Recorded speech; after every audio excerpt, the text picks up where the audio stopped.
Tonight on Haunted Homes, we visit a house in Plymouth whose inhabitants claim they're being terrorised by a ghost. I kind of just hid under the covers because I didn't really know what else to do, and I was scared I was going to see something that I didn't want to see. I should be able to stay here on my own of an evening, but I won't do it. I've not yet spent a night on my own. We send in the Haunted Homes expert team, paranormal investigator Mark Webb, psychologist Professor Chris French, and psychic Mia Dolan. In all the time I've been doing this, I've never not wanted to go in somewhere. Their task is to uncover the mysterious disturbances. If Mia finds a ghost, she claims she will expel it from the house. What? Prepare to be frightened. I really feel like there's somebody watching me right now.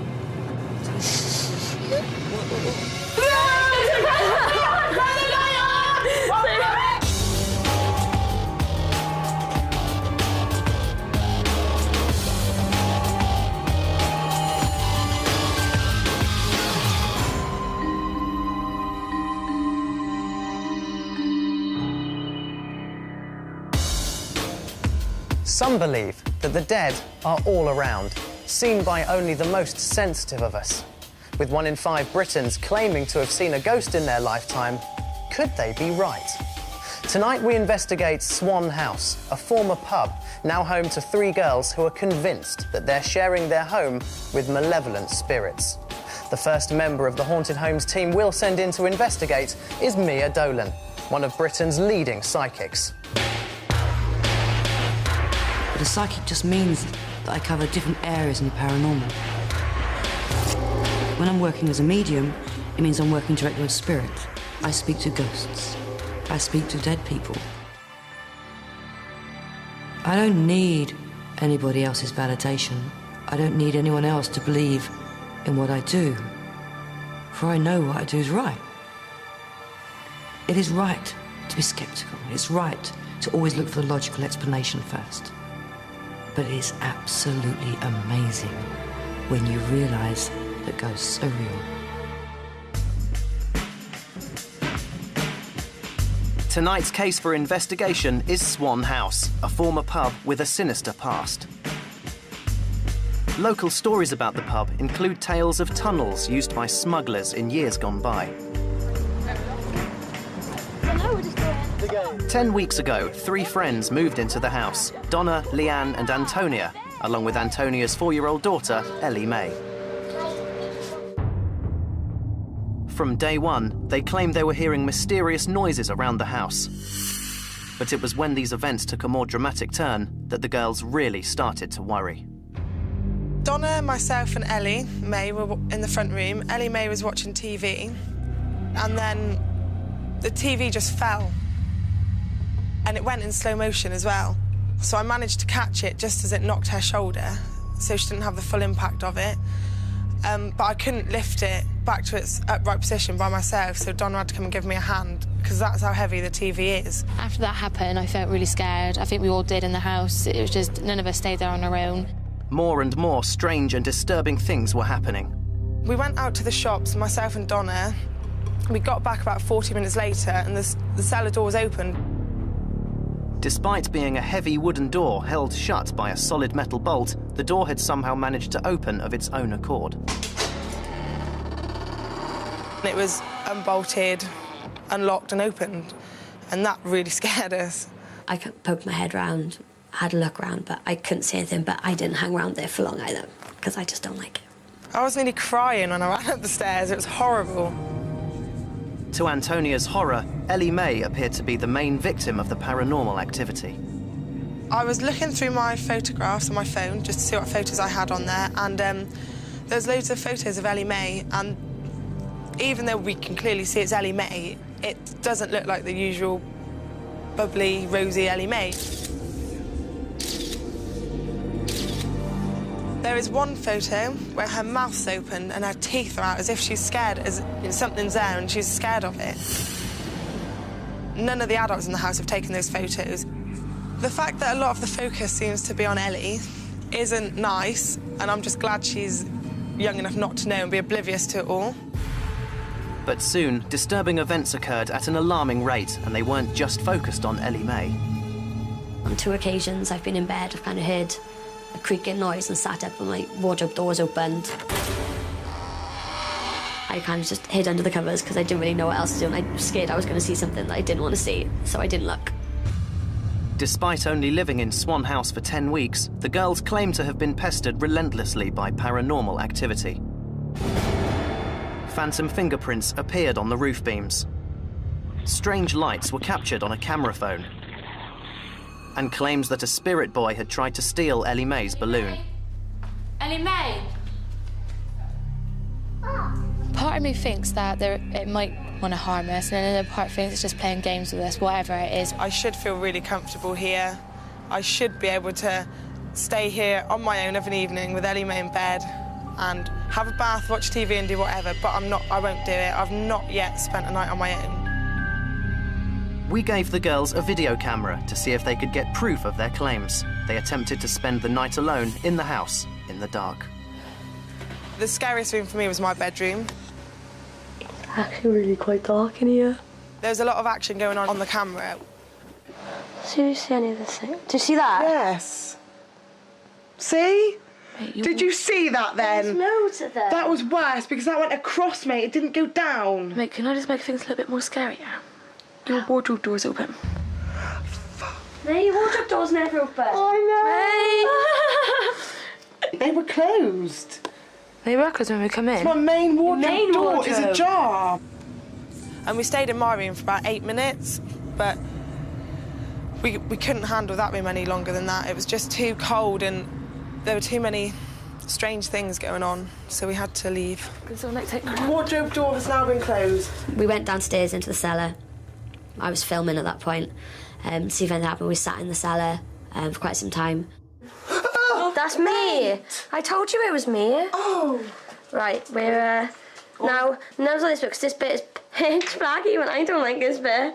Oh, God. Hang on, guys. I need to go in this dark bit. So, Oh, yeah, but it's really dark. as you can see, we're all a bit freaked out here. It's very dark, and we can't actually see where we're going.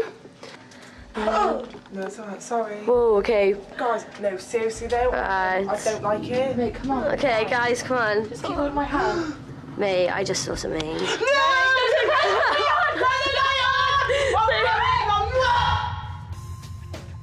Antonia, Donna and Leanne claim that their home, a former pub, is plagued by ghosts. They're desperate for help. Too scared to spend the night in the house alone, they're determined to find out why they're being harassed by what they fear is growing paranormal activity. In an attempt to prove they share their house with something supernatural, the girls spent a terrifying night in the house, which they captured on video camera. Seriously though, my hand. Mate, I just saw something.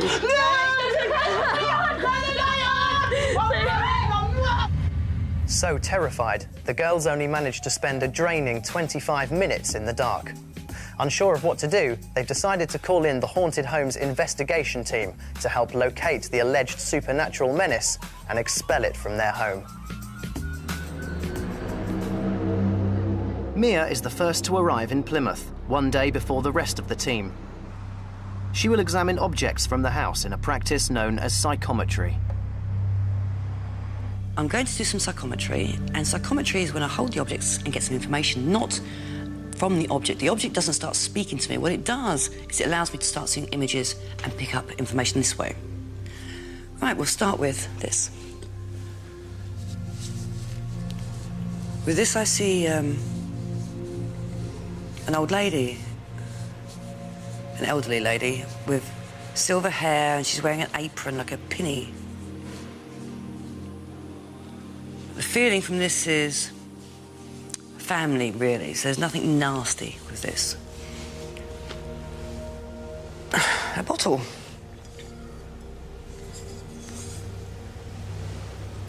Now, immediately I'm picking this up, it's wrong. There's something wrong about the bottle. It feels as if it should have been left untouched, or something's been touched that shouldn't have been touched, something's been messed with. So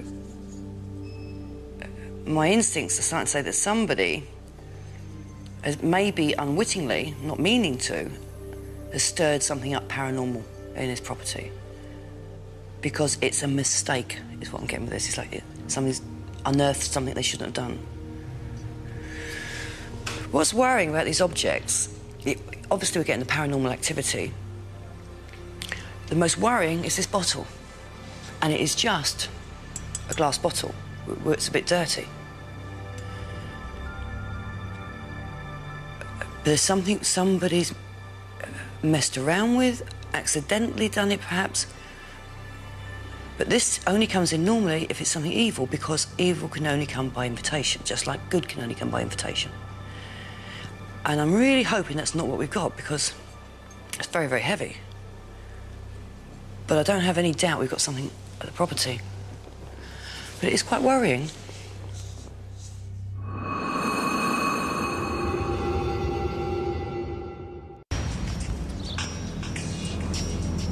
The following day, Mia arrives at Swan House. She has never seen the property before, and apart from the psychometry objects, she has no prior information about the case she is to investigate. God, this is awful. There's a feeling of heaviness and dread. Okay, we're gonna have to go up, right the way up. Mia tours the house alone before the other experts arrive in order to get a sense of any paranormal activity without being disturbed. Okay, so this is the room I'm drawn to first. Heart's going up. Now, whoever sleeps in here has woken up and seen a figure in the doorway, or walking past the doorway.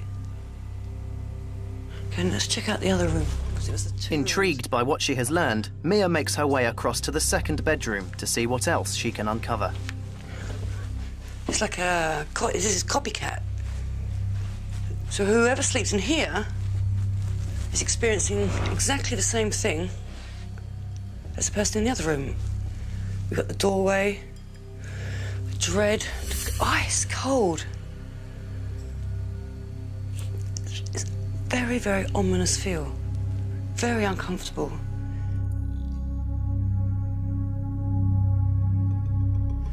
Okay. Now go to the other extreme. We're going to go all the way down. Let's have a look on the way down. What else is there? Mia makes her way back downstairs and is drawn to the front room.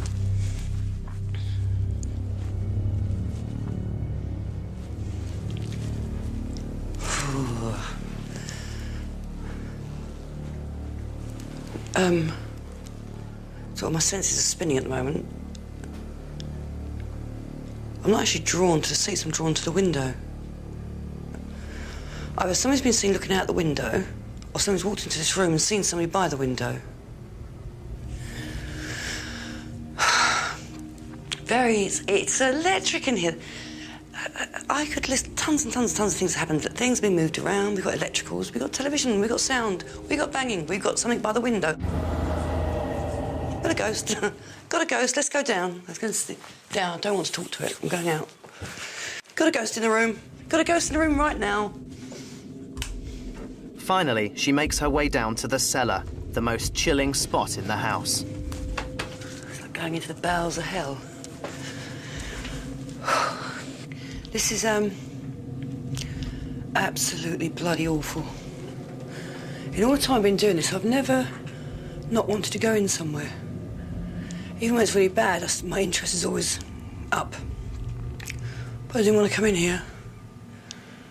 There's been loads of stuff going on down here. And I can hardly breathe, so I'm getting out of here for now. Not looking forward to the vigil. Don't tell Mark that. Following her tour of the house, Mia believes there are 4 areas to focus on: the 2 upstairs bedrooms, the lounge, and finally, the cellar.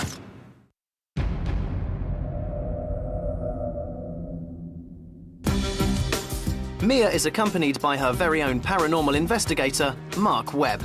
What we do, we go to reputedly haunted locations around the world to try and find some scientific proof of the existence of ghosts. I don't tend to get scared on paranormal investigation. I'm there to prove ghosts exist, therefore I shouldn't be running away from them. Should anything happen, I should be the person going towards it, not away. To the skeptics, I would say that one day, coming very soon, I'm going to prove to you that ghosts exist. Skeptic Chris French, Professor of Psychology, will look for the rational explanation. I'm a psychologist with a special interest in the psychology of ostensibly paranormal experiences. I would love to see a ghost, but if I did have that experience, I wouldn't automatically assume, therefore, ghosts really existed. I might have hallucinated, I might have seen something and misperceived it. All the kinds of explanations that apply to other people could just as easily apply to me.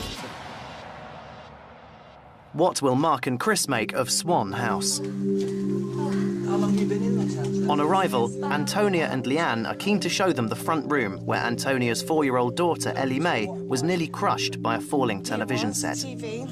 Ellie Mae was sat about here, that's my daughter, and she was watching a film and the TV just fell. It just literally, the cabinet didn't move at all. It was just a TV, it just fell, and luckily enough I was sat there, so I managed to catch it, and it just knocked her shoulder. So she was about there? She was about here. You were sitting over there, and the TV just toppled forward?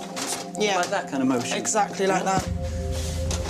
It's quite a heavy set, isn't it? Has that only happened on one occasion? Yeah. Only one occasion? Only the once. Right, and... The girls then lead Mark and Chris into the kitchen.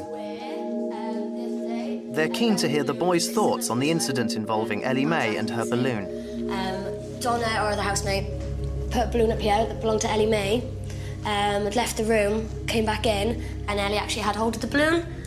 And Donna said to Ellie, "Oh, how did you get the balloon down?" And Ellie Mae said that the little boy was trying to steal the balloon off her, so she had to get it. But did she say how she'd got it? No. No. How old's Ellie Mae? 4. So she'd be... Yeah, that high, if that. Interesting how she's managed to get hold of that.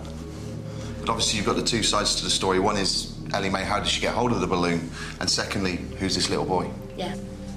Has anybody else ever seen a little boy? No. That's just Ellie, right. The experts have now completed their tour of the house, and it's time for Mia to meet the girls. She wastes no time in sitting them down and telling them about her experiences in their home. When I first came in and stood in your downstairs room, it was a great feeling of oppression and with like a sinister edge to it. And then I immediately got drawn to go all the way to the top of the house. And I went along the corridor and to the right, there's a bedroom to the right. And I went in there. That's my bedroom. Is it your bedroom? Yeah. So I went in there and I sat on the bed. And I had this terrific sense of fear around the door, as if I'm looking at the door and something scared the life out of me. You said you're drawn to the door. My wardrobe door on 2 occasions has opened in the middle of the night. When I've been asleep, I've heard like a creaking noise, and the latch has flicked over and the wardrobe door's opened. So if I'm sitting on the bed facing it, that's in my line of view towards the door, isn't it? Yeah. Anyway, so then I went and was drawn into the next bedroom, directly opposite. Whose room's that? Mine. Is that yours? I mean, it was really a similar sort of the door, back to looking at the door again, but more the landing area. We have so that's where the fingerprints were found on the wooden floor. Directly outside my room. Yeah. So that's caused an area of fear. When I was doing the psychometry, one of the unusual things I picked up was a bottle. And that was the worst thing in the whole psychometry. The worst. And it had a feeling as if somebody's done something they shouldn't have done. And that's a really sort of very heavy thing to think, because it means someone's either done a Ouija board, a seance, or they've played with something, or they've done something that's upset it, whatever's here. Hopefully you haven't done anything like that, and it's just been an accidental thing, that you've moved something that the thing here doesn't like you moving. Do you see what I'm saying? But when I was in the cellar, that was awful. Did not like the cellar. Yeah, one bit. No one does.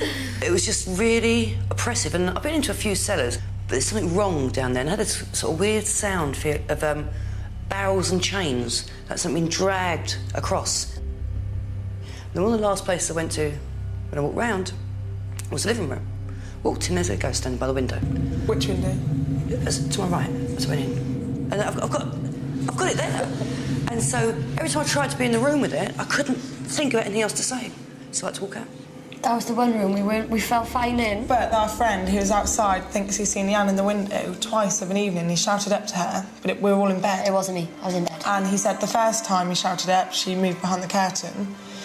And then the second time, like, she reappeared, he shouted again, and he said she just kind of walked back from the window. Yeah, I said that. I said that she would have been seen, or that it would have been seen at the window. I think we've got a really good chance of getting some paranormal activity tonight. So it's going to be very exciting. You'll be okay, mate. We'll be fine.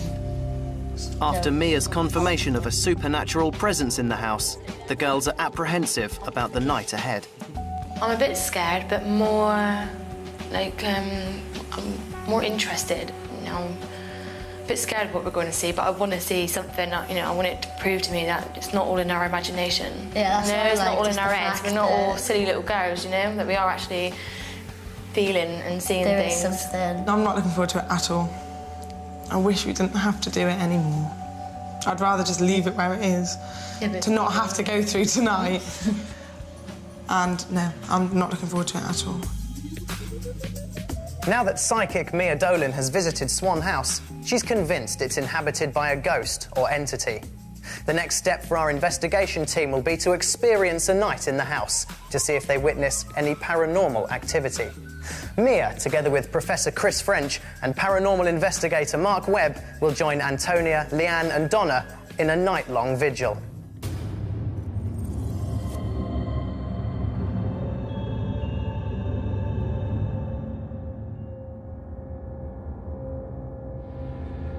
I'm very concerned about the lounge and the top room, let alone the cellar. But I really think we should sort of focus on those areas. The bedroom, the lounge and the cellar, because that's, to me, where I felt the most, and I think, from what the girls have said, where they've experienced the activity. So where are you going to put your equipment? Have you thought about it, Mark? Well, I think if we put locked-off camera in Leanne's room, she's got a wardrobe in there. Oh, which, that cupboard door? Yeah, she claims that the latch has lifted itself and the door's open, so it'd be quite interesting to see if we could capture that. They've also reported to us hearing footsteps and other sounds from the lounge area, so probably some sound equipment in there wouldn't go amiss. And the EMF meter, I think I'm going to stick that down in the cellar. So we're agreed, but we've got a bit of an extra sensitive one tonight. Keep a special eye, especially on Tony, and just might get what we're after. As the evening draws towards midnight, the team prepare the house for the coming vigil. Mark heads down to the cellar, where he sets up his final piece of equipment. We're putting down here in the cellar the EMF meter. Basically what that does, it measures fluctuations in the electromagnetic field. Some people believe that fluctuations in the electromagnetic field is a reason for paranormal activity, myself included. So if this thing actually picks anything up and gives us a reading, we'll know that something's going on. Along with the cellar, our team will be focusing their attention on the front room and the 2 bedrooms. Static cameras have also been set up in the lounge, stairway and the cellar, and will be recording everything that occurs throughout the night. Skeptic Chris will be positioned in the Winnebago, keeping a close eye on all of tonight's activities. Mark and Mia lead the girls into the front room of the house, where she claims she saw a mysterious and ghostly figure at the window. She allows everyone to settle before starting the vigil.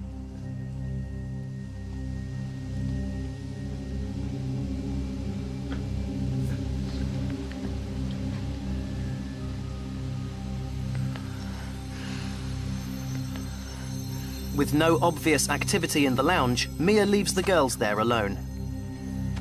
She and Mark head upstairs in an attempt to experience something paranormal.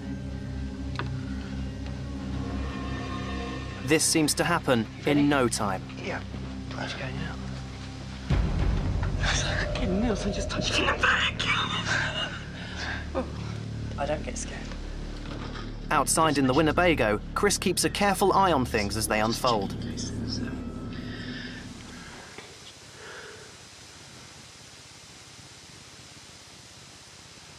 Just drawn to the door. It's like, just seen, it looks like there's a shadow stood leaning on the door frame. Yeah. That's really weird. It is, isn't it? easiest way I can find to describe that, what I'm seeing now, it's like in the movies when it's something it's got a cloaking device. You know, it still gives that haze. Yeah. Yeah, this is sort of what I'm seeing. It's certainly taking some sort of form. Where's your hand? You just touched my hand. No. Sure? Yep, not moved. Well, certainly I've not moved that hand. Mia and Mark aren't the only ones experiencing unexplained phenomena. Suddenly, everyone in the house seems to be sensing something. Is the chandelier rocking? I can't see, it's too dark. Can't focus. No, but... Right. Mate, it's not, it's no, but just let me just explain. eyes. Just watch it a second. Oh, God, it's freaking me out. Where's your hand? Nowhere near you, my son's leg. You just just touch you? Yeah. Oh, good. Oh, glad you got it. Worried about leaving the girls alone for too long, Mia and Mark head downstairs to check on them. You all right? Yeah. Whose room did we go upstairs and on the left? Whose is that? That's mine. Well, that's where we went. And something did this in my bag. And then I thought it was Mark because I couldn't see him. And then we thought we saw something by the door, but we're not sure. Somebody. Something. And then Mark's hand got touched. So that was quite interesting. Now I want to take 2 people upstairs. Go in the other bedroom. Okay. Okay. Mia decides to take Antonia and Donna upstairs to the second bedroom with her, whilst Leanne heads outside to the Winnebago with Mark. I can hear your teeth chattering. I can't help it. Okay, good. You sit on the end of the bed, you two. Oh, my teeth won't stop chattering.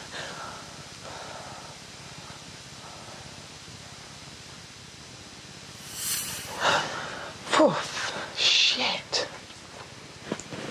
I need you back. You okay? Yeah, I'm fine. I'm really fine.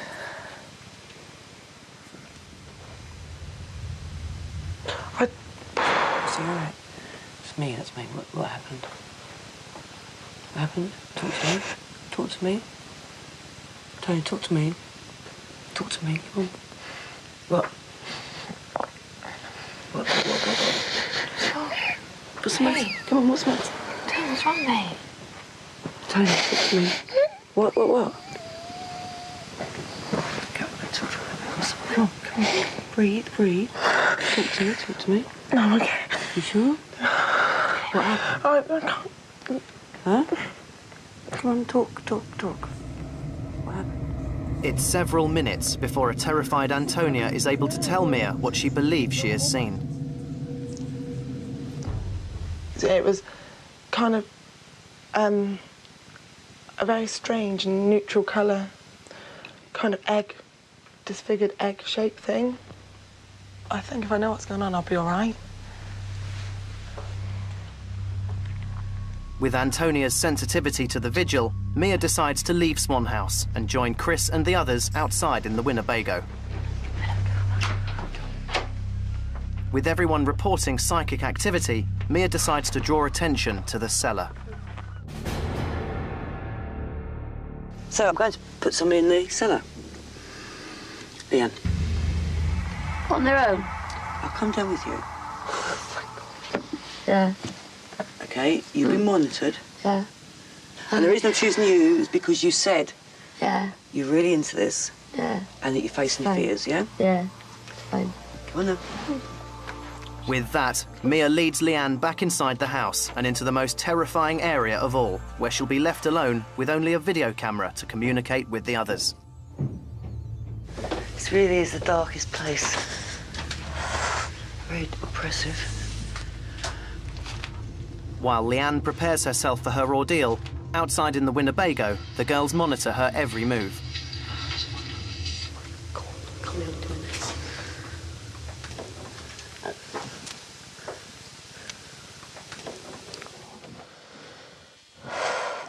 Okay, well, here I am in the cellar all by myself. I cannot see a thing. It's gone really hot. Really, really hot. I honestly feel as if I'm not here by myself. I don't really know what to say. I don't know how to describe it. I kind of feel a bit funny now. But again, it's gone quiet now, though. I can't hear anything. And needless to say, I'm quite happy about that. I'd just be quite happy if it just stays nice and quiet, and I don't want to do anything. In no time at all, Leanne senses a ghostly presence. I really feel like there's somebody watching me right now. Oh, my God. I really don't like it.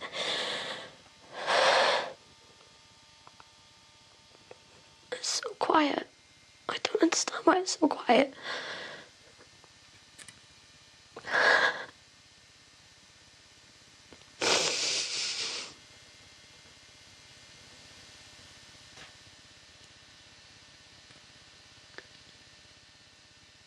It sounds like someone's at the stairs again. That's probably my own fault for saying it's quiet. I'm hoping it might be something to come and get me. Yeah, that's someone upstairs. You've done so well. The footsteps are Mia's. As she heads into the cellar to rescue her, she's in no doubt that Leanne had encountered a spirit. I'm shaking all over. Come on. We're going to take you back up, all right? Okay. Unless you want to stay down here. No, thank you. I've had enough now. Safely back in the comfort of the Winnebago, she tells the rest of the group about her experience. I couldn't see anything. And I just felt as if there was somewhere. I really didn't feel like I was in that room by myself, but I couldn't see anything. But the longer I stayed down there, and the more I looked over my right-hand shoulder, the closer I felt it got every time I looked. Have you ever seen her so scared? No. No? Is she normally the strong one? Yes. The sensible one? And she never, ever cries. I've never seen her cry. I know. I just wanted to cry from the moment I got down there. It was weird. What was the worst bit? I can't get over how quiet it was. I really cannot just get... There was nothing. Absolutely nothing. I mean, I pretty much felt as if I could hear my own heartbeat and nothing else. It was so quiet. Would you have stayed down there much longer? No. Ever sceptical, Chris saw none of this apparent activity on his monitor and heads down into the cellar to check things out for himself.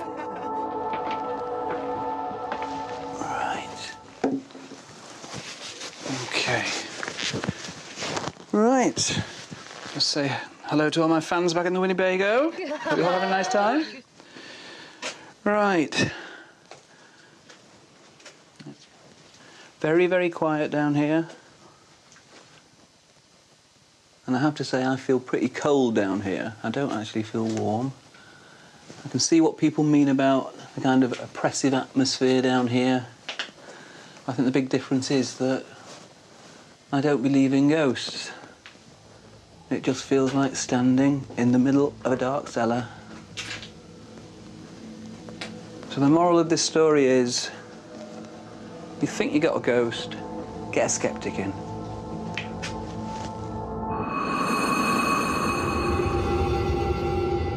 After the night's events, Mia, Chris and Mark get together to discuss what they found.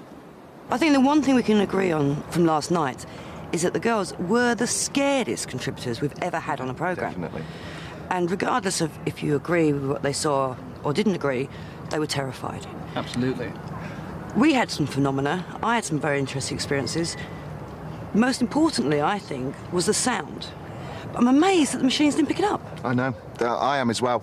I mean, I've reviewed all the footage back, and the sound's just not there. So there's no way I can actually play that back now and try and find a logical explanation as to what it was. I mean, the interesting thing was, again, we didn't pick it up in the Winnebago either. You know, I mean, you all thought you heard something, but we've got no objective evidence to kind of try and figure out what it might have been. After a long and chilling night, Mia and Mark are sure that Swan House is haunted. However, Chris is not convinced. Mia says there's only one sure way to get rid of a ghost, by performing a clearing ceremony, an ancient ritual used by many cultures around the world to expel demonic spirits. Mia says that she'll summon the ghost haunting Swan House, and with the help of her spirit guide Eric, send it over. Okay, what we're going to do, this is the clearing, and when I start, I can't stop. And I need you to be strong. I know you got very frightened last night, but I need you to be strong and not leave the room, not leave the table. What I do is I leave my body, basically, and walk around and try and find whatever's here and bring it back to the room. Once I get it back to the room, I don't know if you'll see anything or not, but I'll be seeing it. And then, hopefully, I'll be able to question it, find out what it's doing here. And at last, I'll send it over. And then it'll be finished. Okay, any questions? No. Okay. First thing I'm doing is I'm visualising myself outside of the door on the landing. I've gone into the kitchen. I see chairs and little tables, as if it's a lounge. And there's a woman standing by the window, and she's got dark hair. And she's not old, she's only in her 20s. She's got a long skirt on, like a dark grey colour skirt that's quite full. And something around her shoulders, and she's turning around and looking at me. She just looks very sad. We'll try and bring her back.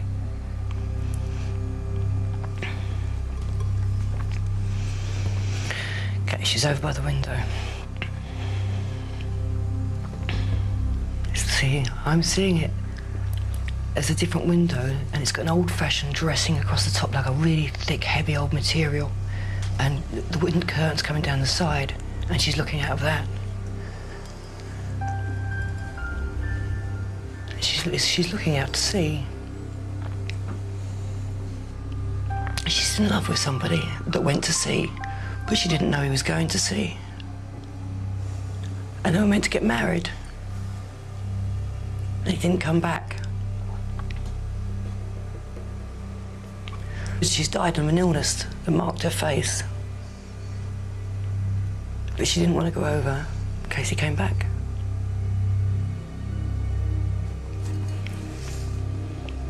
This is why you've been so scared. Because you loved someone from the sea. Do you understand? And so she could pick you, she's feeling your emotions.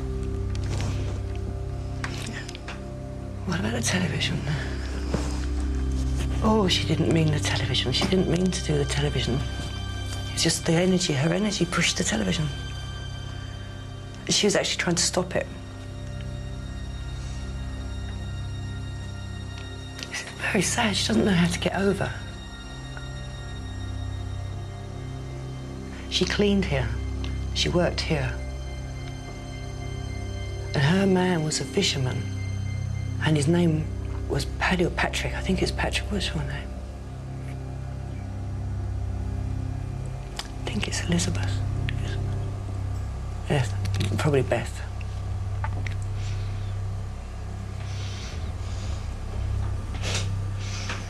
Okay. The reason it's felt so heavy in here is not because she's evil. It's because she's so sad. And because she's so sad, that's why you could pick it up. And also her heaviness is because you got so frightened. And she's actually been trying to not frighten you. I'm going to send her over. She's brushing herself down, as if she's making herself clean. And... hold on, let's do it.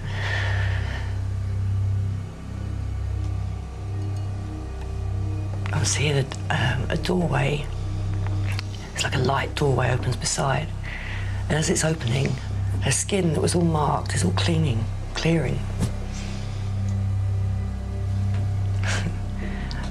It's the easiest thing I've ever done. She's actually lifting in front of her skirts and stepping through.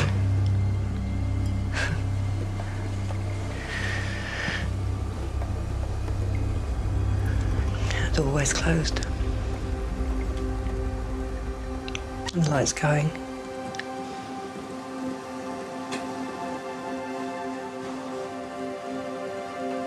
can hear a bell going. They must have had some sort of alarm many, many, many years ago, a long time ago, 150 years ago. I reckon they had a bell alarm to do with fishing or boats or sea or something. And that's where he might have died out there, her man, because as he went through, the alarm, this bell was going. And the lights finishing.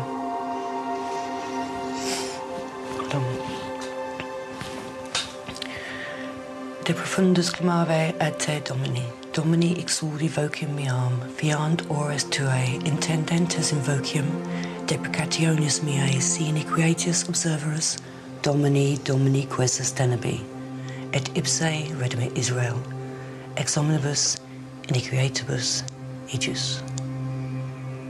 Finished. That was so lovely. I thought it was going to be something really awful, and it's a really sad love story. She gone.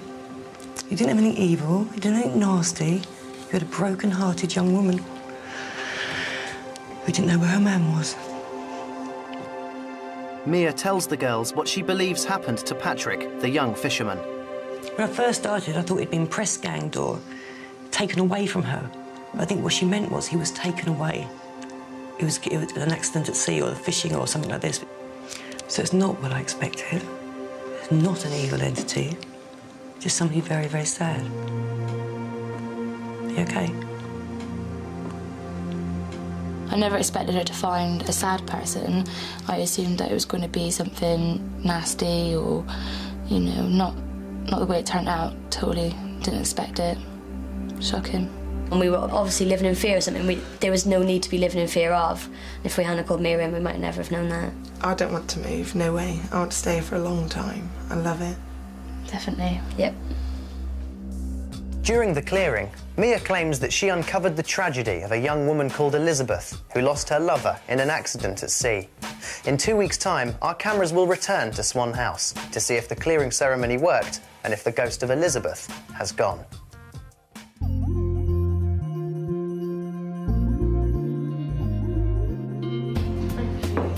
2 weeks have passed since the clearing, so how has life changed for Antonia, Leanne and Donna? The first thing I noticed after Mia left was there was just quiet and peace in the house. Everyone just seemed kind of happier. I'm not sure if that was moods rubbing off on each other or anything. But it just seemed like a lot of a lighter mood around the house.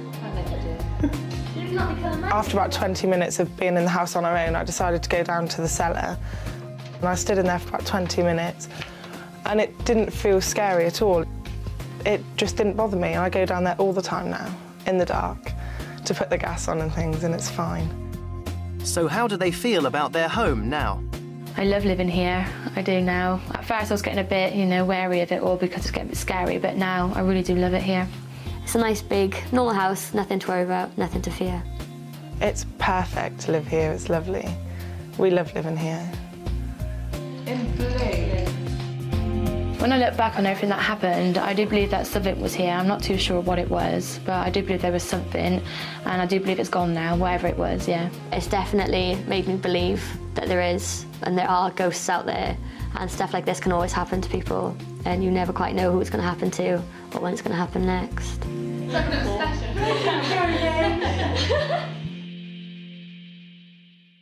Antonia, Leanne and Donna claim that their house once again feels safe and that they're no longer being watched by the phantom stalker. Haunted homes may not just be myth or legend. Perhaps tonight's evidence might make you take stock of your own beliefs. If you haven't lived in a haunted home yet, maybe one night you will. Sleep well.